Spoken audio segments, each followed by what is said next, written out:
Sábado da 33ª semana do tempo comum. Proclamação do Evangelho de Jesus Cristo segundo Lucas. Naquele tempo, aproximaram-se de Jesus alguns saduceus que negam a ressurreição e lhe perguntaram: Mestre, Moisés deixou-nos escrito: se alguém tiver um irmão casado e este morrer sem filhos, deve casar-se com a viúva, a fim de garantir a descendência para o seu irmão.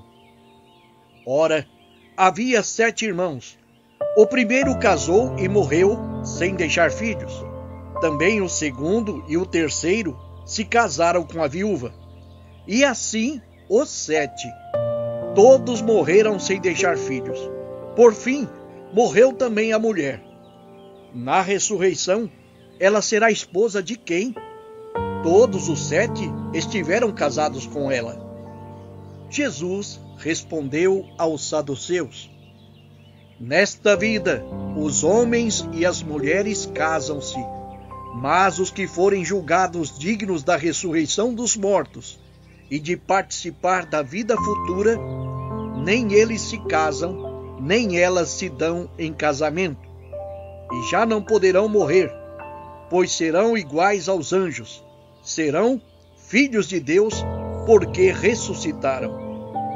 Que os mortos ressuscitam, Moisés também o indicou na passagem da sarça, quando chama o Senhor, o Deus de Abraão, o Deus de Isaque e o Deus de Jacó.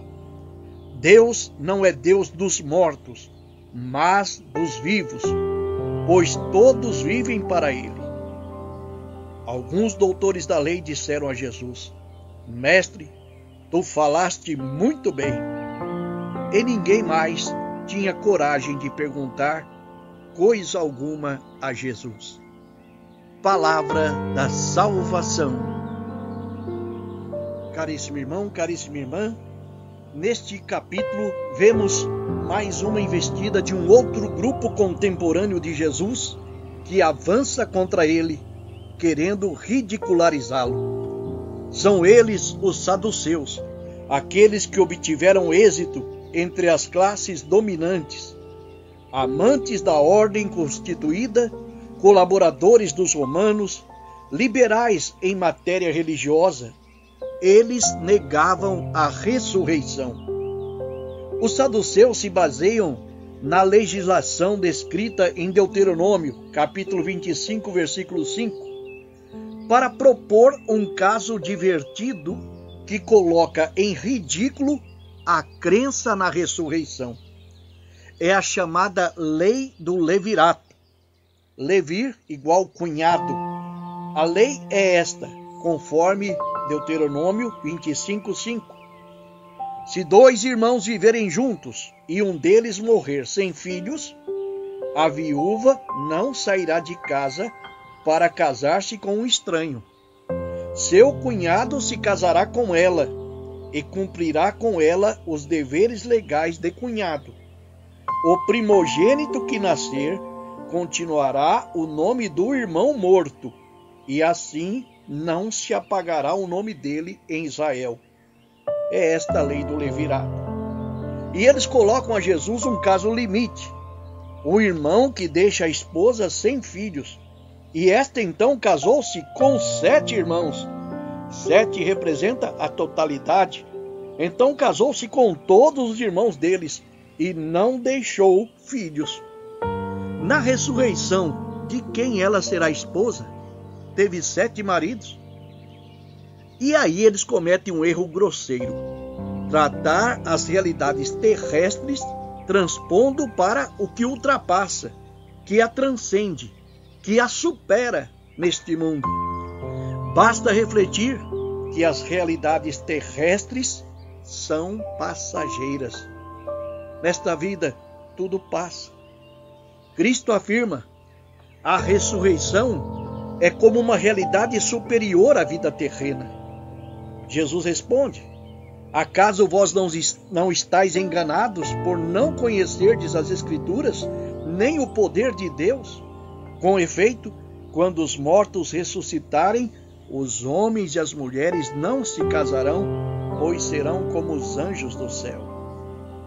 A ressurreição não é coisa deste mundo, então não pode ser pensada com base na vida terrestre. Estais enganados, vós não conheceis as Escrituras. Em Provérbios, capítulo 29, versículo 9, diz assim: quando um sábio discute com um ignorante, quer se zangue, quer se ria, jamais terá descanso. O ignorante passa da cólera à zombaria e não sabe se comportar com serenidade. O público que assiste fica na expectativa e se diverte. Ou seja, queriam ridicularizar Jesus e foram eles ridicularizados. Quanto à ressurreição, Deus disse a Moisés na sarça ardente: eu sou o Deus de Abraão, o Deus de Isaque, o Deus de Jacó. Não é um Deus de mortos, mas de vivos. Deus é o Deus dos vivos.